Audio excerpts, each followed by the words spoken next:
Maray na aga mga tugang waya po ang mga bareta ngunyan na Miyerkules.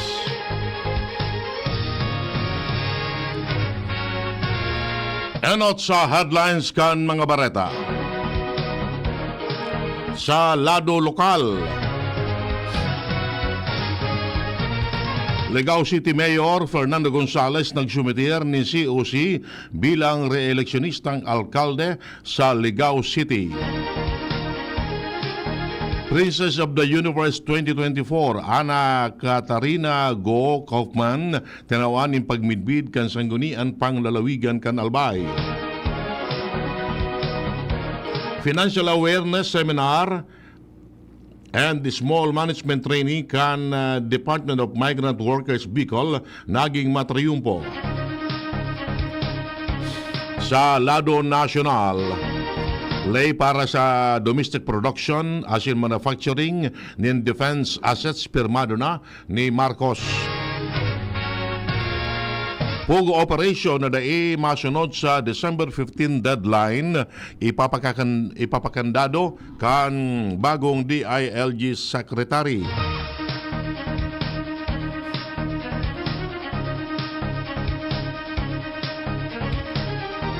Pondo para sa rehabilitasyon kan bagong Self-Reliant Defense Posture Revitalization Act siniguro ni Speaker Romualdez. Sa ibang nasyon, China posible maglansar ng military drills sa palibot kan Taiwan. Sa lado ng Karawat, Justin Brownlee preskong maampang sa semis ngunyan na Aldao kan best of 7 semifinals kan PBA Governors Cup. Detalles kan Bareta.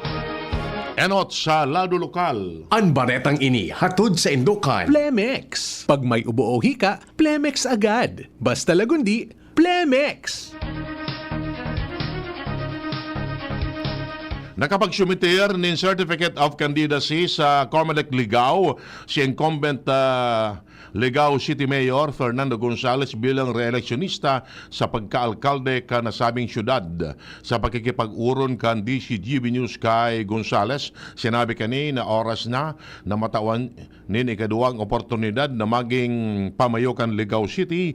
Padagos niyang ibubusol ang iba'y mga programa para sa mga nasa sektor kan agrikultura para masiguro na makakapagtaon ni hanabuhay sa mas dakol na residentes asin masiguro na may supisyenteng pagkakan. Iingawawon man niya na madagdagan pa ang mga opisina kan gobyerno na madara sa syudad araw kan Regional Office kan OWA, Dole Bicol, Bureau of Fire Protection, BFAR, asin iba pa.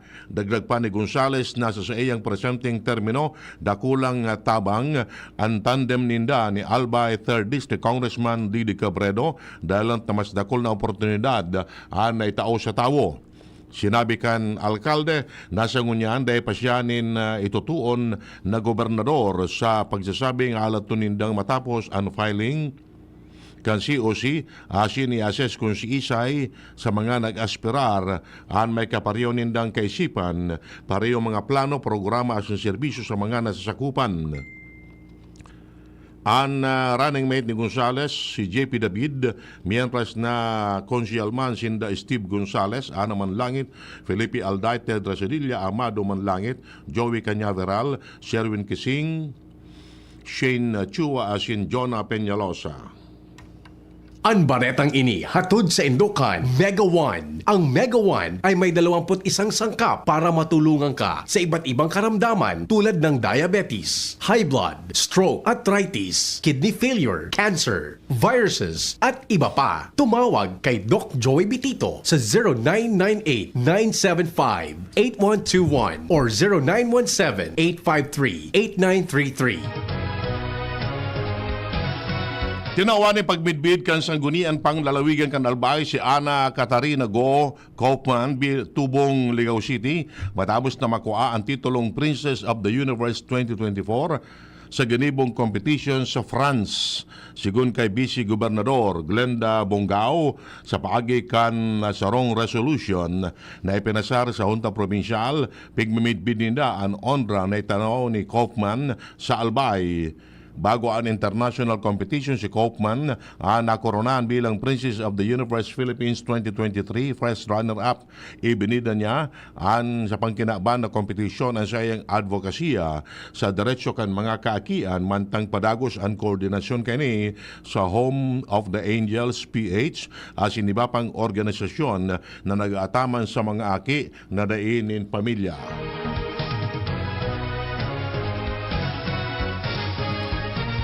Duang centenarian sa Kamalig Albay ang nakaresibinin insentibo hali sa gobyerno lokal kan Kamalig. Personal na itanao ni Alcalde Caloy Baldo ang tig 50,000 pesos na cash incentive kay Lola Veronica Sudorica Ogorida Palermo kan Barangay Tumpa asin Lola Petra Sirano kan Barangay Kotmon. Sinabi kan alkalde na bibihira na makaantos sa 100 anyos kaya naman magkakanigo na tawan sindan yung pagmidbid bilang pagrekognisar sa sendang importanteng kontribusyon sa komunidad. An itanaong cash incentive base sa Republic Act 10868 o Centenarians Act of 2016 na may mandatong magtaon in dagdag na benepisyo asin pribileyo sa mga senior citizens na minabot sa edad na 100 anyos. Kan Agosto 5, ngunya na taon, nagsilibrar si Lola Sirano. Kan sa iyang ikasanggatos na kumpleanyo mantang September 3 naman si Lola Palermo.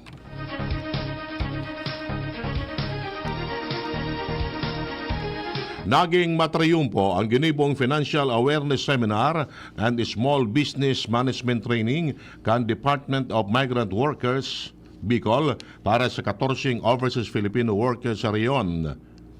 Ang aktibidad nakatutok sa pagpapakusog kan financial literacy asin small business management na may katayuan na mas asisteran ang mga nag-uruling OFW na maging makakuan ng trabaho asin makapagnegosyo. Ini parte kan sa indang pangako na pagtaon in suporta sa mga OFW reintegration sa paagi ka nasabing mga aktibidad.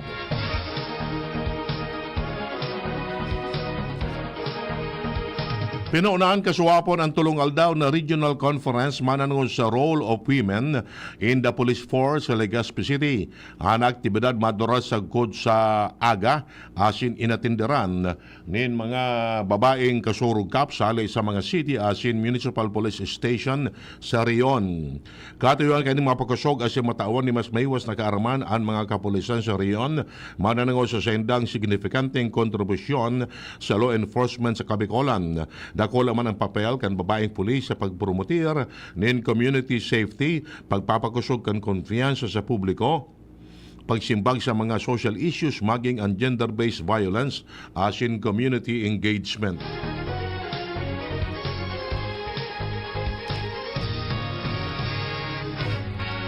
420 residentes kan Santa Magdalena asin Magallanes Sorsogon nakaresibin in financial compensation matapos maging beneficiaryo kan Project Lawa o Local Adaptation to Water Access asin binhi o Breaking Insufficiency Through Nutritious Harvest for the Impoverished kan Department of Social Welfare and Development katuwang ang Department of Labor and Employment.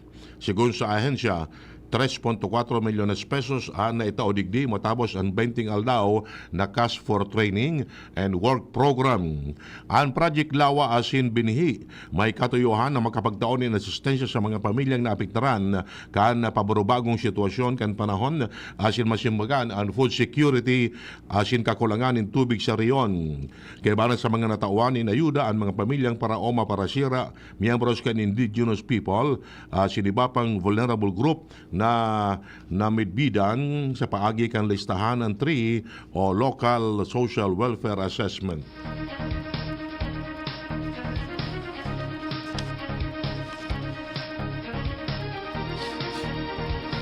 Nakatala na ilansar kan Department of Social Welfare and Development asin Sorsogon State University and Lotus 3.0 Paris Education for Child Learning Success na may katuyuan na masimbagan ang mga hagyat na pigahampang kan mga magurang sa pagsuporta sa saindang mga aki.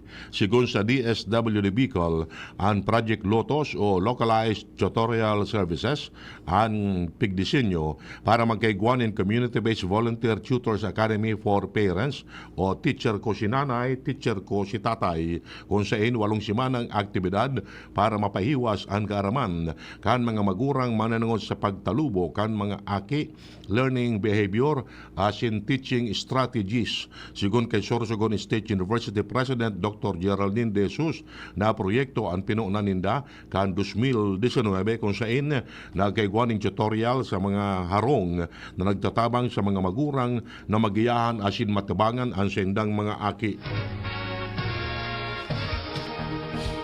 Tunog o kaya duwang lalaking may pigampang na kasong murder asin kay banan sa listahan kan mga regional most wanted person sa Kabikolan ang nagkadarakop kan mga otoridad sa magkasiblag na operasyon. Sinabi kan Police Regional Office 5, nasa karsel na si alias Guyo, 41 anyos, kan barangay Tugbo, Mobo, Masbate, matapos madakop. Kasuhapon, si Guyo ang konsideradong top 2 wanted person sa Kabikolan. Mientras na nadakop man si alias Ibo na number 8 man na most wanted person. Sigun kay PRO 5 Regional Director Brigadier General Andre Dizon, magpapadagos ang sendang paglapag sa mga individual na may pigampang na kaso para mapanimbag ini asin maitao ang hustisya sa sendang mga biktima. Yan ang primerong kaptangkan mga bareta.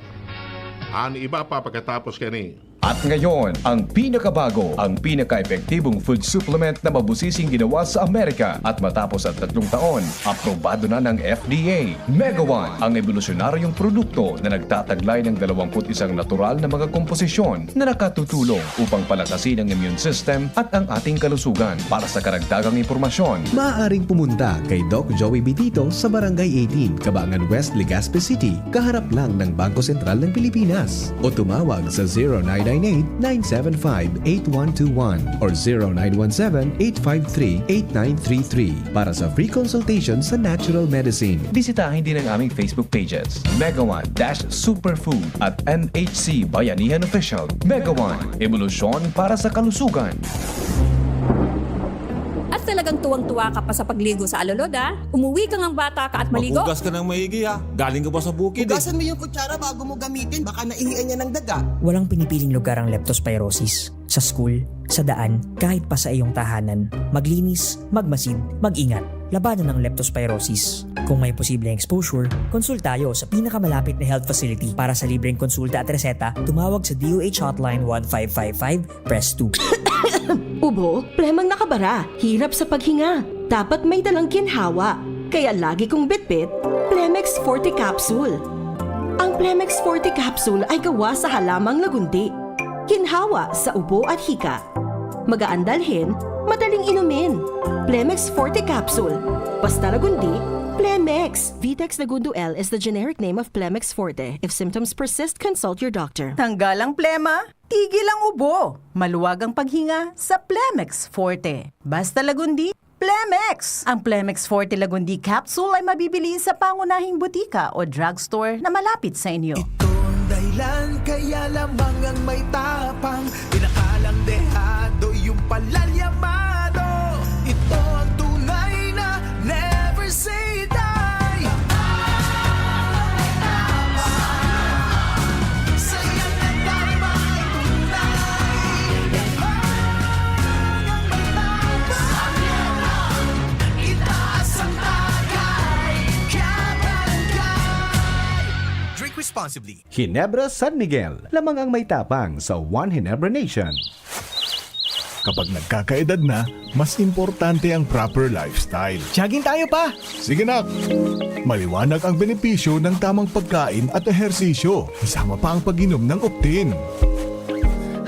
May nutrients ng lutein, vitamin C, E at zinc. Parte na ng aking daily regimen. Ganda talaga ng view dito pa. Kitang-kita! Mahalagang paalala, ang Optin ay hindi gamot at hindi dapat gamitin panggamot sa anumang uri ng sakit. Labanan ang maagang panlalabo ng paningin sa tulong ng Optin. Kitang-kita ang kalusugan. Mabibili sa mga leading drugstores nationwide. Adrian Salceda, Adrian Salceda.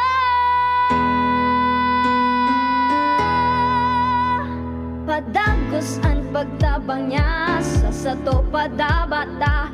Yan sa tong alkalde sa banwaan ni Pulangi. Taon-taon kada ko lang mga naginibuhan niya. Idolo padabata si Adrian Salceda. Tunay na aki kan tercer distrito. Nonoy Kap Adrian sa tuyang idolo. Adrian Salceda, padaba siya kan masa. Alcalde kan Pulangi, mayor Nonoy Kap ikana.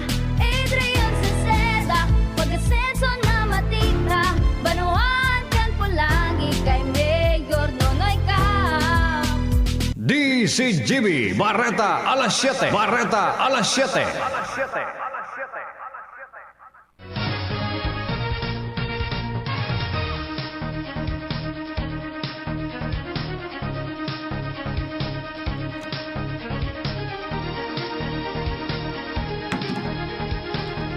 Detalles kan Barata sa Lado Nacional.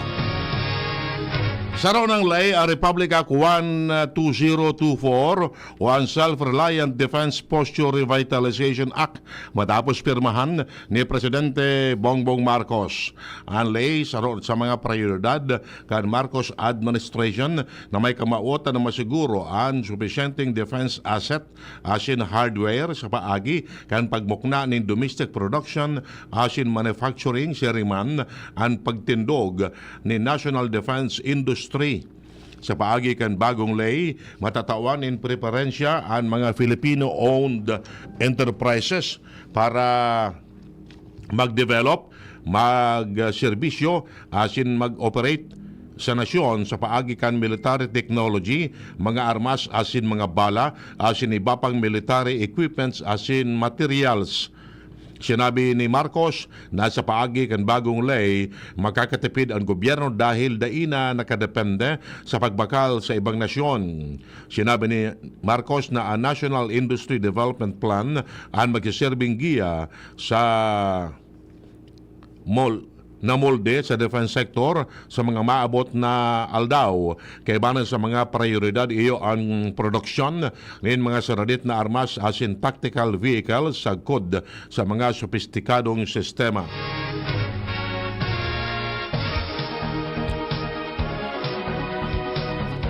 May arrestanto siniguro ni House Speaker Ferdinand Martin Romualdez na matagama ang Kamara de Representantes nin Fundo para sa Self-Reliant Defense Posture Revitalization Act.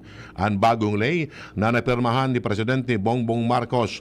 Ginibo ni Romualdez ang pahayag matapos na maging testigo sa pagpirma ni Marcos sa Republic Act 10242 sa Malacanang Kasuapon. Sigun kay Romualdez, ang Republic Act 10242 sarong importanteng lakdang sa pagpapakusog kan kapasidad na pangdefensa kan nasyon sa tahaw kan tensyon sa West Philippine Sea. Kamautan kan bagong lay, napakusugon ang local defense industries para makagibo ang Pilipinas nin mga kagamitan na pangyera na makrear nin dagdag na malalaugan na trabaho asin makakadagdag sa pag-uswag kan ekonomiya. Prioridad sa bagong lay ang mga kompaniyang sadiri kan mga Pilipino asin mga obrerong Pilipino. Sigun kay Romualdez, ang bagong lay mabukas manin oportunidad sa pagpapauswag kan artificial intelligence, robotics asin cyber defense.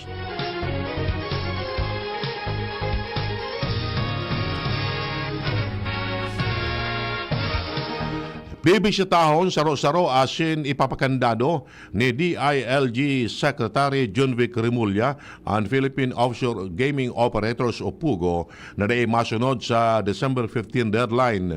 Inan ipinahayag ni Remulla matapos hapoton kung ano ang gigibuon na aksyon sa mga PUGO na masunod sa direktiba ni Presidente Bongbong Marcos na ipagbawal ang operasyon sa nasyon. Tanganing patunayan na fiel sa trabaho, enot na isasarado ang Island Cove na dating saliri kan pamilya Remulla. Asin ngunyan, naging operasyon kan Pugo. Sigun pa kay Remulla, gigibo niya ang inspeksyon sa Disyembre 15 dahil pag-abot kan Disyembre 31 dapat sarado na ang gabos na pugo sa nasyon.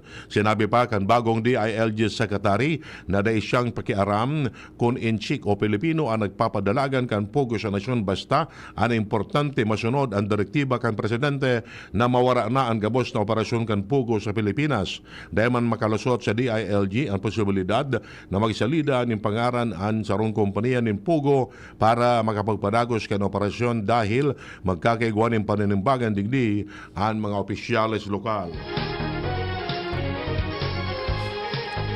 Ang maiwas na eksperyensya asin kakayahan na pauswagon ang Cavite ang saro sa mga dahilan. Kaya pignumraran ni Presidente Bongbong Marcos si Cavite Governor Junvic Remulla bilang bagong DILG Secretary.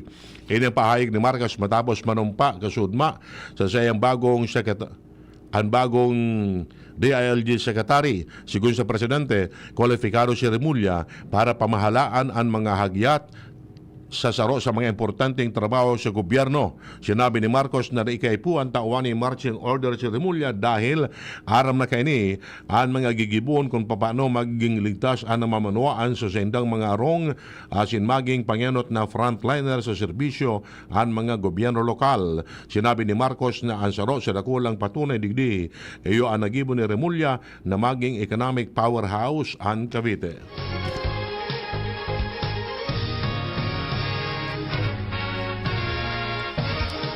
Si Civil Service Commissioner Eileen Lisada ang maserbing acting chairman matapos magdimiter sa pwesto si Civil Service Commission Chair Carlo Nograles sa Civil Service Commission.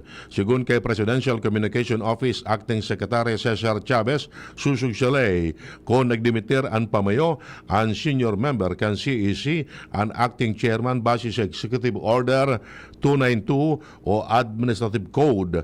Si Lisada ang senior member kan CEC.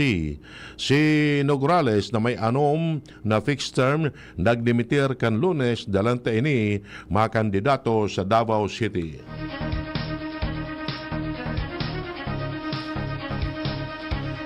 Inasikaso kan Chinese State Security si Alex Guo sa pagkandidato kani sa pagkaalkalde kan Bamban Tarlac 2022.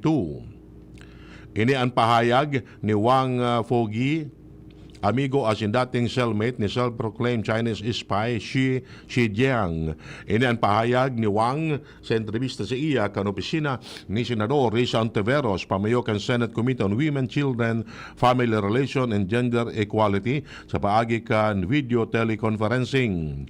Sa dokumentaryo kan Al Jazeera, ibinulgar ni Xi Jiang na si Guo sarong ahente kan Chinese Ministry of State Security asin naghahagad ng campaign funds para sa sayang pagkandidato sa pagka-alkalde kan Bamban kan 2022 election. Kinonfirmar ni Wang sa Senado na sa romananggad na Chinese spy si Guo. Kana poton kung ano ang partikular na assignment ni Guo bilang sarong Chinese spy, sinabi ni Wang na aputo na sa naninda si Xi mananangodigdi. Sinabi ni Wang na may koneksyon sa pagultanan kan Pugo asin scamming business sa spying operation kan China. Bareta hali sa ibang nasyon. Posibleng maglansar nin military drill ang China sa palibot kan Taiwan ngunya na semana kasunod kan may isog na pahayag ni Taiwan President Lai Ching-te na imposibleng maging motherland kan Taiwan ang China. Garong nagpadagit man ini sa China na aloy ng pigmamaawot na bawion ang Taiwan na pigkukonsiderar kaining parte kan sendang teritoryo. sa pahayag ni Lai sa sarong concert, tinawan ni doon kani na ang Taiwan sa ng sovereign as an independent country. Pag-abot sa edad, mas gurang ang Taiwan na nakatala na magsilibrar kan ika-113 kumpleanyo kani sa Oktubre 10, mantang ang People's Republic of China nagsilibrar nin ika-75 kumpleanyo pa sa kan Oktubre 1. Sa ngunyan, dahil pangkasimbagan ang China, alaga sigun sa sarong senior Taiwan security official na base sa nakalap na intelligence kan Taiwan asin assessment kan gobyerno, posibleng gibuon kan China ang pigapon kaning Joint Sword 2024B exercise. Magigiramduman kan Mayo, naglansar man in punishment drill ang China sa palibot kan Taiwan matapos ang inaugurasyon ni Lai na napod kan China na sa indang kasimbagan sa Separatist Act ni Lai kung saan nagpataranin in armed warplane asin naglansar nin mock attack na napod kan China bilang Joint Sword 2024A. Sa lado nin Karawat, sobra sarong simanang nakapagpahingalo sinda Justin Brownlee asin Ginebra Jenkins papalaog sa semifinals kan PBA Season 49 Governors Cup. September 30 pa ultimo ng kawat kan kompleton kan Ginebra ang 3-game sweep sa Meralco sa quarters.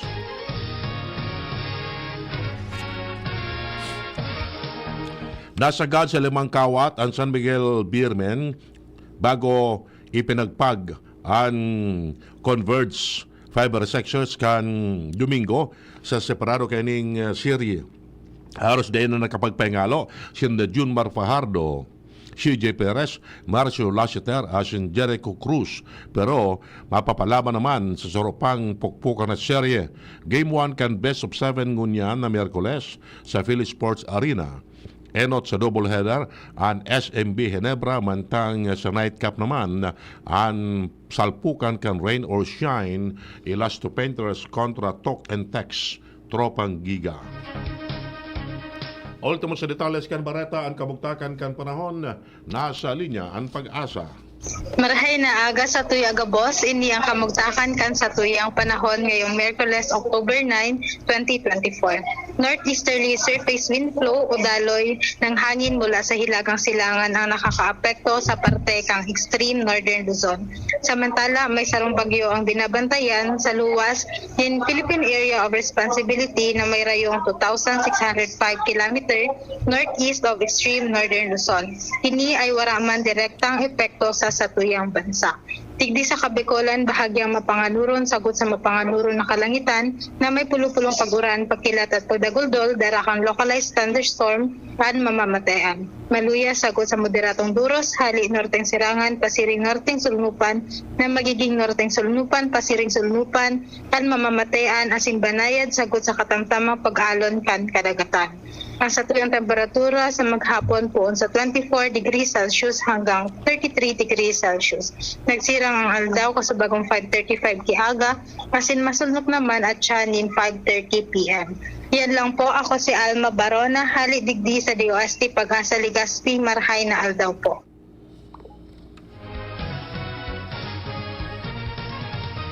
Yan mga tugang nga detalles kan mga Bareta ngunya na Miyerkules.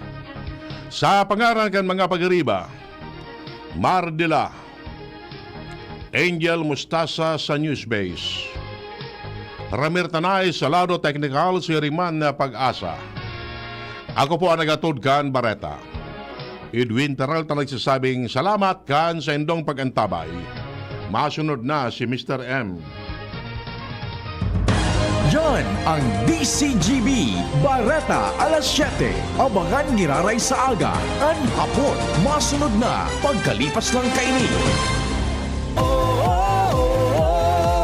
Angat ang lahat, aprobado na yan. Sa pag-uswag kita, mag-iribahan, makatao, makadiyos, matinabang. Yan si Giselle Salceda, mga tugang sa pangmalalauman sa pagserbisyo. Programang salud asin pang turismo, programa kantesda asin mga ayuda, infrastruktura tabang sa paraoma. Estudyante para siya ay mahuhudyan, mga senior citizens siya masasarigan. Makusog na boses kang kabataan, si Giselle Salceda pero nagtatabang. Siya ang leader na kaipuhan ka, handang magsilbi malalauman pa. Giselle Salceda, kaibahan ta, angat ang lahat ng kahiman. Angat ang lahat ng bayan. Serbisyong Giselle Salceda ang kailangan. Kayo po ba ay may katanungan sa PhilHealth? Makinig sa programang Alagang PhilHealth kasama ang PhilHealth Regional Office No. 5. Mapapakinggan tuwing Huwebes alas 10 hanggang alas 10:30 ng umaga sa DZGB. Damang-dama ang benepisyo ng PhilHealth sa Alagang PhilHealth. Pinalawak na dialysis package, outpatient mental health, higit dobling aumento sa high-risk pneumonia at stroke benefits. At ngayon, 30% increase sa health benefit packages. Ilan lang ito sa mga nasimulan na natin. Tuloy-tuloy na po ang pagbuti ng ating benepisyong PhilHealth. Ang layunin namin, pinalawak at mga bagong benepisyo para sa mamamayang Pilipino. Abot kamay na ng lahat. Tumawag sa 8662-2588 para sa detalye. May bagong energy na! Bagong-bago, pinakamarhay na Enervon, Enervon C+. Pinabusog with zinc, vitamin C, vitamins B1, 2, 3, 5, 6, and 12, as in vitamin E. Bagong-bago, pinakamarhay na Enervon. Enervon Z+. Unilab yan. Multivitamins plus zinc is the generic name of Enervon Z+. If symptoms persist, consult your doctor. Pilit with Batang San Miguel. Ilabas!